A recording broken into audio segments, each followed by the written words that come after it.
Louvado seja nosso Senhor Jesus Cristo, para sempre seja louvado, junto com sua mãe Maria Santíssima. Bem, amados irmãos e irmãs, retornando à nossa pequena catequese sobre o Sagrado Coração de Jesus, dando sequência, nas promessas. Hoje nós vamos falar da 10ª promessa.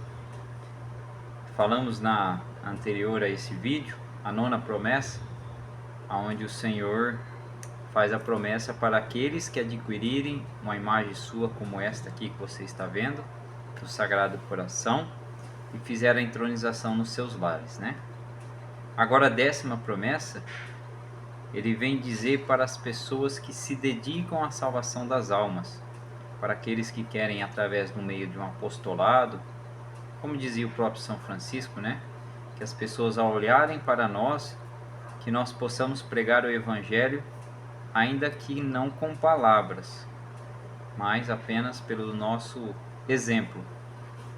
Então, o Senhor promete isso nessa 10ª promessa que eu vou ler aqui agora.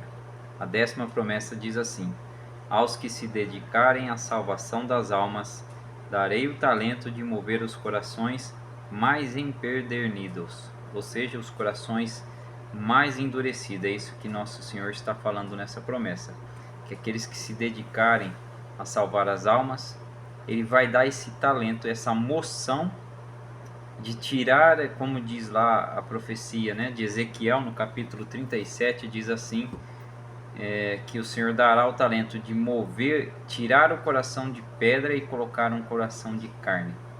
Mais ou menos isso é o que diz essa promessa, que ele vai mover os corações.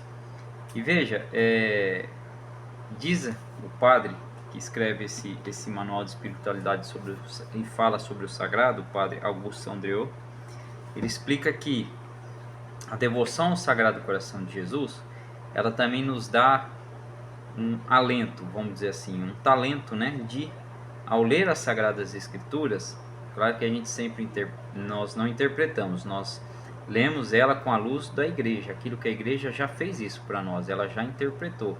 Porém, ele diz que nos dá a entender e a conhecer, de uma maneira extraordinária, as suas profecias contidas nas Sagradas Escrituras. Não é que estamos reinterpretando a Bíblia, pelo amor de Deus. Isso já foi feito pela Santa Igreja. Mas nós temos uma compreensão melhor do que aquilo que a Igreja quer nos ensinar, quer nos dizer ali com as Sagradas Escrituras, quando os santos padres fizeram essa interpretação, quando a Igreja assim a interpretou, porque a Igreja é autora e detentora, por causa da promessa de Jesus, que enviaria o seu Espírito Santo, e ele seria o guia da Igreja, e é assim hoje, sempre foi, desde ali da ascensão de Nosso Senhor, acontece o Pentecostes. Então, através dos 11 discípulos, Judas tinha se enforcado, e depois a escolha de mais um, a Igreja, através dos seus apóstolos, pela sempre intercessão da doce e sempre Virgem Maria, o Espírito Santo é quem guia a Igreja Católica Apostólica Romana. Então nós temos essa ação do Espírito Santo na Igreja de Nosso Senhor Jesus Cristo, cuja promessa ele fez no Evangelho de São Mateus, no último capítulo e no último versículo, 27, se eu não me engano é o capítulo, que estarei convosco até a consumação dos tempos. Eu vou ler hoje aqui agora, para a gente dar início então à Sagrada Escritura, vou ler no leitura do profeta Isaías, capítulo 6, versículos 9b até o 13, tá? Isaías 6, 9b até 13. Vai e diz a este povo: podeis ouvir certamente, mas não entendereis. Podeis ver certamente, mas não compreendereis. Embota o coração deste povo, torna-lhe pesados os ouvidos e tapa-lhe os olhos, para que não veja com os olhos, não ouça com os ouvidos, seu coração não compreenda, e não se converta e não seja curado. A isto perguntei: até quando, Senhor? Ele respondeu: até que as cidades fiquem desertas por falta de habitantes, e as casas vazias por falta de moradores, até que o solo se reduza a ermo, a desolação, até que o Senhor remova para longe seus homens e no seio da terra reine uma grande solidão. E se nela ficar 1/10, este tornará a ser desbastado como o terebinho e o carvalho, que uma vez derrubados deixam apenas um toco. Esse toco será uma semente santa. Palavras da salvação. Glória a vós, Senhor. Olha que atual essa profecia de Isaías para o que estamos vivendo hoje, né? Eu gravo esse vídeo hoje em 24 de outubro de 2023, aonde estamos vendo o desenrolar diante dos nossos olhos o que acontece no mundo, né? A guerra ali no Oriente Médio, a guerra na Europa Ocidental, né? Na parte oriental da Europa, Rússia, Ucrânia, né? E também na África há muitos conflitos, a violência própria que vive o nosso país nos dias de hoje, mas também ali na Europa nós vemos, além da violência, Estados Unidos, aqui na América Latina, a perseguição aos cristãos, a perseguição em especial à verdadeira e única igreja de nosso Senhor Jesus Cristo, a Igreja Católica Apostólica Romana. Eu não sei se posso falar assim dessa maneira, se de repente pode ser que sofra algum corte aí, mas é o que nós estamos testemunhando diante dos nossos olhos. Não tem como tapar o sol com a peneira. E por que que isso acontece, amados irmãos? Lemos agora na 10ª promessa, que o Senhor dará o dom de mover os corações àqueles que forem fiéis e seguirem, né, a doutrina da igreja, os mandamentos, estar com a vida de oração em dia, com a vida, isso vai também a vida de confissão em dia, ou seja, apartado do pecado e procurando andar na presença de Deus. E isso é uma das promessas do Sagrado Coração de Jesus, a 10ª promessa, que ele vai ajudar aqueles que pregam a palavra com a sua vida, com o seu testemunho, como dizia São Francisco, a mover os corações empedernidos. Então, olha como é atualíssimo isso, hein? Preste atenção. Se nós estamos vendo o mundo em guerras, o ser humano não se entende, né? Não se conversa. Hoje ele por nada briga. Eu vi um tempo atrás um padre falar e achei muito interessante que o que mais falta dentro da própria Igreja Católica, os dons do Espírito Santo todos, em especial o dom de línguas. E desculpe os carismáticos, não é esse dom de língua que vocês... eu falo vocês porque eu não sou um tradicionalista, né? Tradicionalista, infelizmente, é os irmãos que se separam aí.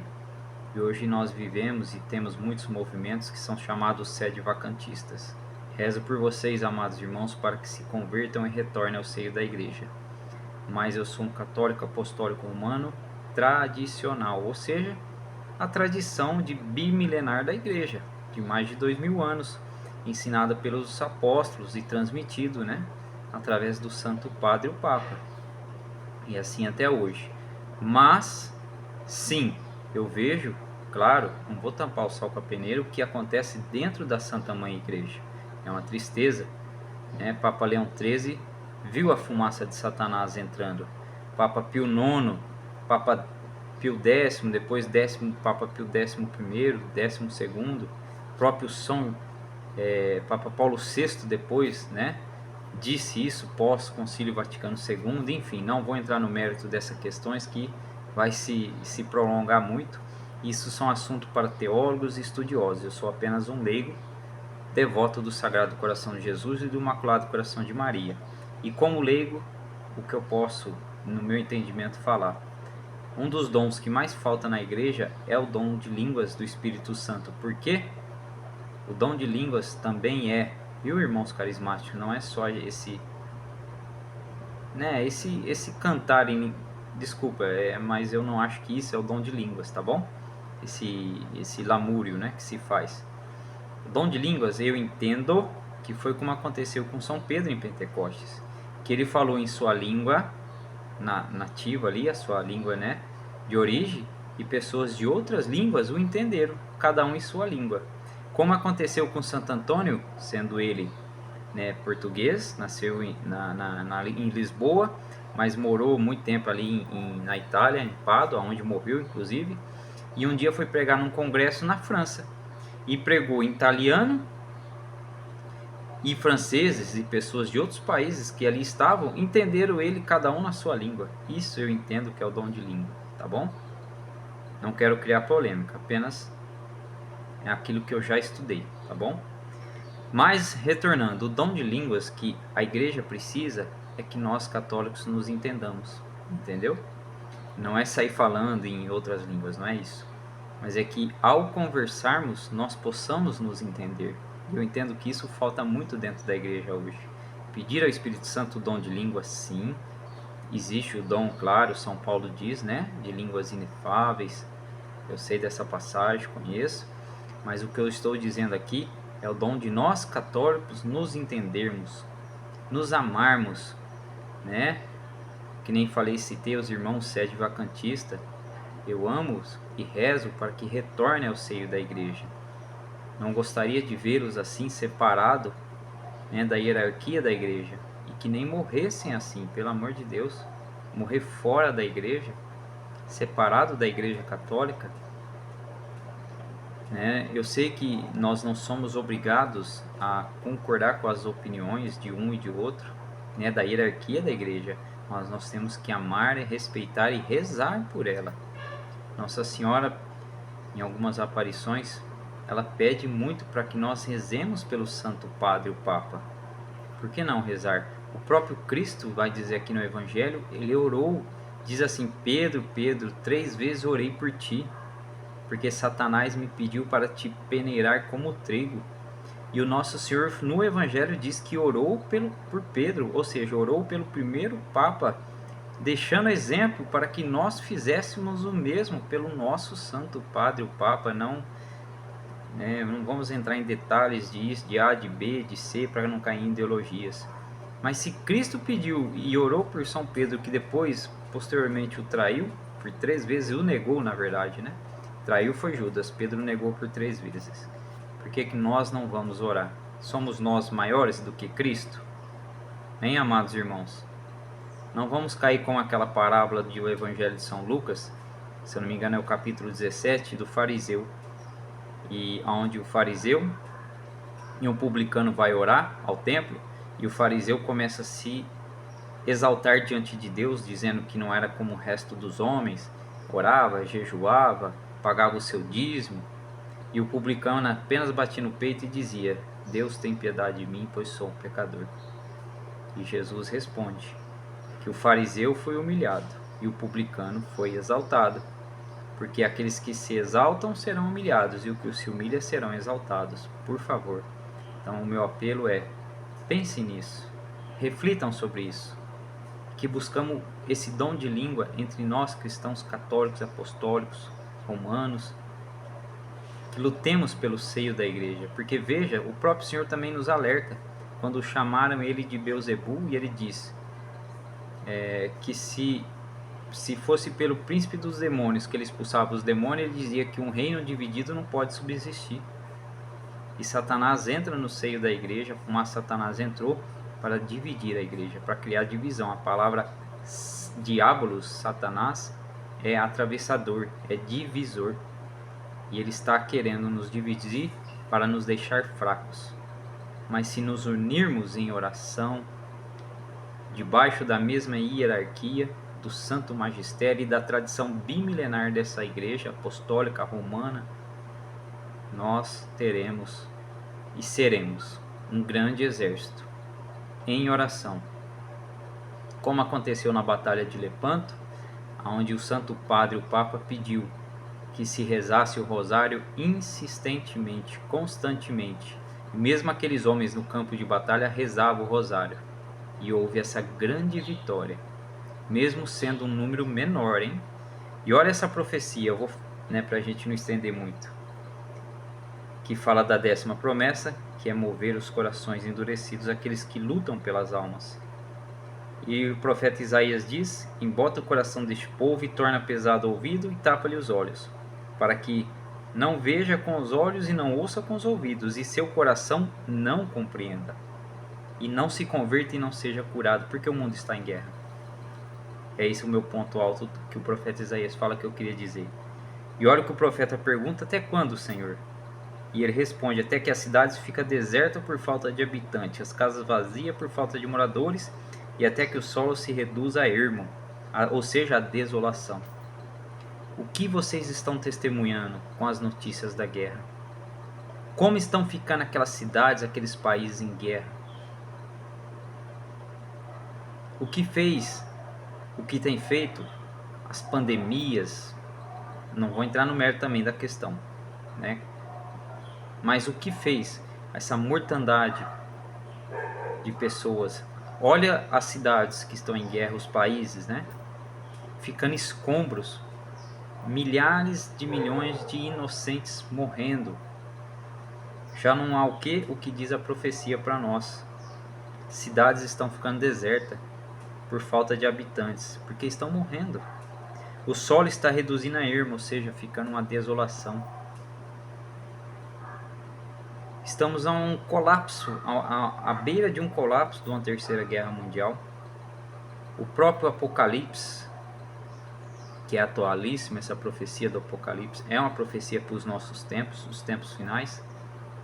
Diz que haveria fogo no céu e que seria reduzido a escombros, países e nações. Nós vemos na Europa perdendo a fé, deixando de ser cristã, se tornando pagã, sendo dominada por aquela religião que se assim auto-intitula religião, né? Podemos falar até seita, mas vamos falar assim, a religião da lua crescente. Olha o que tem acontecido. Esses dias eu via uma estatística na França, aonde diz que apenas 2% ou 1,5% dos franceses participavam das missas do domingo. 1,5%. Então nós precisamos ter a devoção ao Sagrado Coração, verdadeiramente pedir para que Ele mova esse coração nosso de pedra, nos dê um coração de carne, como diz a profecia de Ezequiel, capítulo 36, 37, para que nós entendamos essa profecia de Isaías, para que o nosso coração, como ele diz, não fique pesado, para que nós não entendamos os sinais dos tempos, para que nós não fechamos os nossos ouvidos e os nossos olhos ao que está acontecendo e reduzindo tudo, como eu ouço falar muito, em geopolítica. Tudo é geopolítica agora. Quantos cristãos ficam falando de geopolítica? É geopolítica disso, geopolítica daquilo? Não, amados irmãos. São sinais do tempo, dos finais dos tempos. E não estou aqui também afirmando que vai acabar hoje, amanhã, hein? O próprio Senhor Jesus afirma: quanto ao dia e a hora, ninguém poderá saber. Então não ousa aqui falar também nada. O que eu ouso te dizer é: sejamos católicos, apostólicos, romanos, e possamos viver a vigilância como o próprio Senhor nos ensinou, como a parábola das 10 virgens. Não sejamos igual às 5 virgens imprudentes, e sim como as prudentes. Estejamos atentos de sobreaviso, porque o próprio Jesus nos ensina, né? O Senhor falou no seu Evangelho, que acontecerá como nos dias de Noé. As pessoas bebiam, festejavam e davam-se em casamentos, até que Noé entrou na barca e trancou a porta. E você que saiu da barca de Pedro, retorne à barca de Pedro, porque será como nos dias de Noé. Quando você vê a barca fechando as portas, você não terá como mais voltar, meu irmão e minha irmã, que você deixou o seio da Igreja Católica Apostólica Romana. Acontecerá como nos dias de Noé. Volte para a barca, volte para casa, antes que as portas se fecham e você não tenha mais como voltar. Nós vamos subir ao Calvário com a Igreja Católica Apostólica Romana, onde ali muitos abandonaram. Só não abandonou o discípulo mais amado, porque reclinou sobre o Sagrado Coração de Jesus na última ceia, e também acompanhou de perto a sua Santíssima Mãe, a Virgem Maria, que é minha e sua mãe. Caso contrário, meus irmãos, os outros 10 que abandonou, 11 porque um se matou, também conheciam Nossa Senhora, também falavam e tinham respeito e amor por Nossa Senhora, mas na hora da crise estão fazendo como muitos católicos fazem, deixando a barca, deixando de seguir o próprio Cristo para se aventurar fora da barca de Cristo, porque está no meio da tempestade. Como Pedro acorda Jesus, naquela outra passagem do Evangelho, quando ele estava dormindo, o próprio Cristo, e aquela barca de Pedro balançava nas águas, e ele diz: Senhor, não te preocupas que perecemos? E Jesus olha para Pedro e diz: homens fracos na fé. Homens fracos na fé que pensam que Jesus dormiu porque a barca está balançando, porque a barca está agitada nos mares desse mundo. Desculpa, mas vocês são fracos na fé que abandona a Igreja Católica Apostólica Romana. São fracos. Então é um chamado: voltem para a igreja. Meus amados irmãos, rezarei por cada um de vocês no dia de hoje. Meus pensamentos estarão em vocês para que vocês retornem. E assim, deixe de lado esse orgulho satânico. Louvado seja nosso Senhor Jesus Cristo, para sempre seja louvado, junto com sua mãe Maria Santíssima. Salve Maria, salve José, e viva Cristo Rei. Deus vos abençoe.